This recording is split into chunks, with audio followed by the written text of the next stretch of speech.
This is your morning in 8 minutes. The man accused of killing two women inside a South Knoxville home is due in court today. Police arrested Jair Martin early Thursday morning. He was added to TBI's most wanted list. Right now, he's charged with 2 counts of first-degree murder.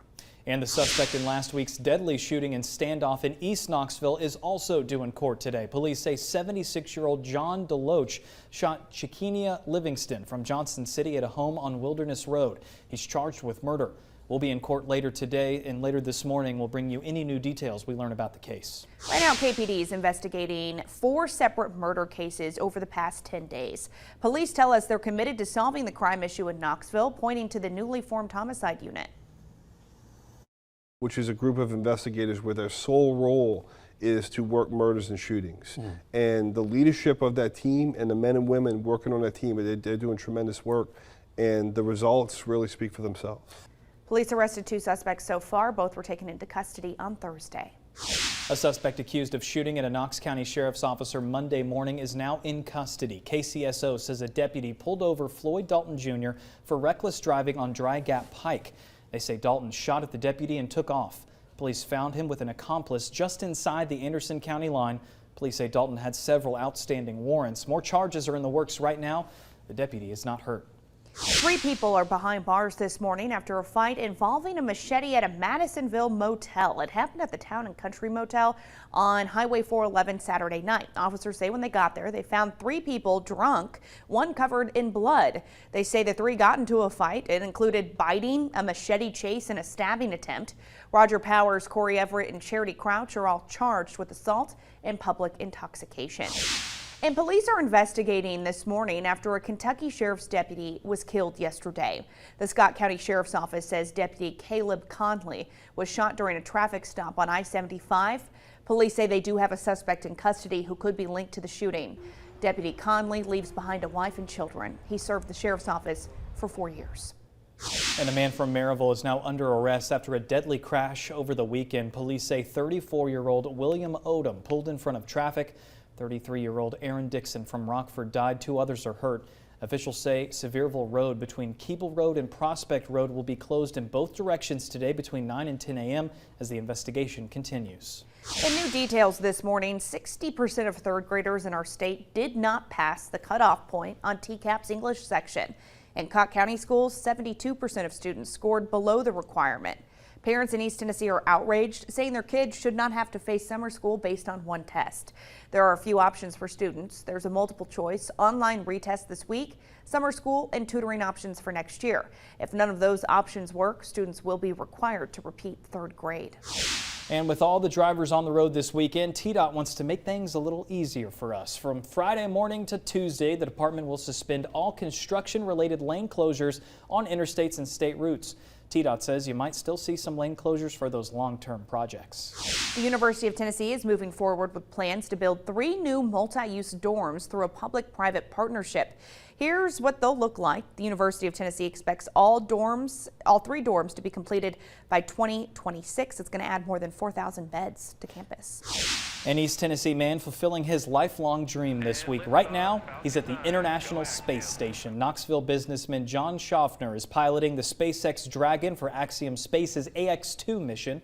The mission will be back on Earth on May 30th, splashing down just off the coast of Florida. Negotiations between House Republicans and the White House are ongoing as the 2 sides try to come to an agreement to raise the debt ceiling. The Treasury Secretary says it's highly likely the U.S. defaults on its debt as early as June 1st. If Congress does not raise or suspend the limit, that could cause a global financial crisis with interest rates skyrocketing, Social Security checks being put on hold, and Medicaid funding impacted.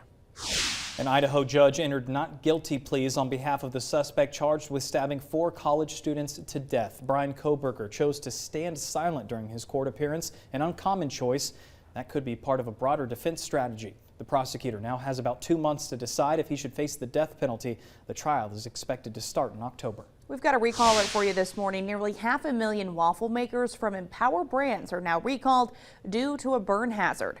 Hot pieces of waffle can shoot out from the waffle maker during use. Dozens of burns are reported. 3 people required medical attention. The waffle makers were sold from July 2021 through October of 2022 at Walmart, Kohl's, Big Lots, Best Buy, Home Depot, Target, and Sam's Club, as well as online. And new this morning, the European Union is fining Meta, Facebook's parent company, a record $1.3 billion. The tech company was found to be illegally transferring user data from Europe to the U.S. Right now, the Medic annual Parrot Head Blood Drive is officially underway. It runs through Friday. The center is cooking up cheeseburgers for donors, and they're handing out a special T-shirt for the occasion. If you donate, you will be entered for a chance to win a 2-night stay at the Margaritaville Hotel in Pigeon Forge. It is 6:54. Let's get a look at your first alert traffic this morning with Whitney Turner. Still pretty quiet as you head out the door on this Tuesday morning. Taking a live look now at I-75 right around Merchant Drive. No congestion just yet, making your way on to 640, ultimately toward downtown. I-75, 275, 640, I-40, all running right on time as you make your way out the door. Heads up, there is going to be a road closure in Blount County. This is on Sevierville Road between Keeble Road and Prospect Road from 9 o'clock till 10 o'clock this morning. Take Nails Creek Road as your alternate route there to give those crews some space as they work to investigate a deadly crash from over the weekend. Getting out the door right now, no need for any alternates. Every roadway is looking good and on time. Your first alert forecast with Chief Meteorologist Heather Haley. It is 6:55 now as we're starting the day off with some extra clouds, but some clearing. Just know you still have a very high UV index. Gotta have that sunscreen, gotta reapply as the day goes on.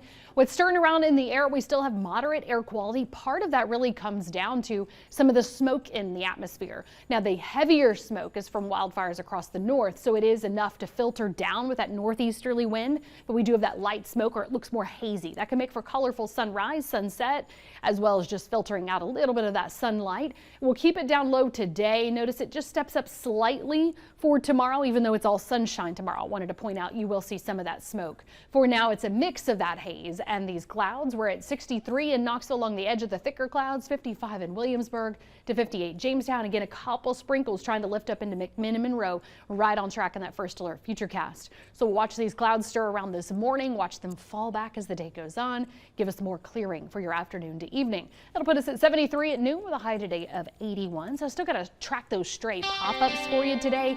And notice we get a little break even from that little movement, that humidity. The next couple of days getting warmer.